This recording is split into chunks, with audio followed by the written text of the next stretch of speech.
আসসালামু আলাইকুম রহমতুল্লাহি ওয়া বারাকাতুহু। তো দেখতে আছেন, তা আসলে অরিজিনালি বলতে কি বিদেশের মাটিতে তাজা মাছ খাওয়া অনেক একটা ভাগ্যের একটা ব্যাপার। তো আপনি মাছটা মনে করেন ধরা হয়েছে মনে করেন মিনিমাম 2 থেকে 3 ঘন্টা আগে।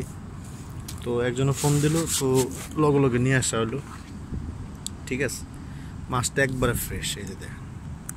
তো বিদেশের মাটিতে এরকম তাজা মাছ খাওয়া কিন্তু একটা ভাগ্যের একটা ব্যাপার, এই যে দেখেন। আর ইরাকে তো মনে করেন যাদের আকামা নাই তারা তো বুঝেনি আসলে বলতে বাইরে যাওয়াটা অনেক কষ্টকর। ঠিক আছে, তো ভাবলাম যে না আপনাদের সাথে একটু শেয়ার করি, কারণ আসলে বিদেশি মাটিতে তাজা মাছ খাওয়াটা অতটাও হয় না। হয়তো অনেকে বলতে পারেন যে ভাই আমরা ঠিকই খাই, আসলে হয়তো 2-1 জন কিংবা হাতে গুনে 10-5 জন সবাই খাইতে পারে না। ঠিক আছে, তো ভালোই আর কি, খারাপ না।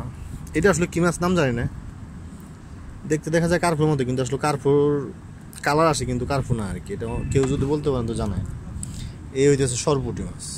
সরপুঁটি সাইজ দেখছেন কি অবস্থা, একবার তাজা ফ্রেশ ফ্রেশ। তো ইরাকের মাটিতে যারা যারা আছেন, ঠিক আছে, তারা কি এরকম মাছ কেউ খাইছেন নাকি? যদি খাইয়ে থাকেন তো অবশ্যই জানাবেন। ঠিক আছে, কমেন্ট করে অবশ্যই জানাবেন যে আসলে কয়জন এরকম খাইছেন।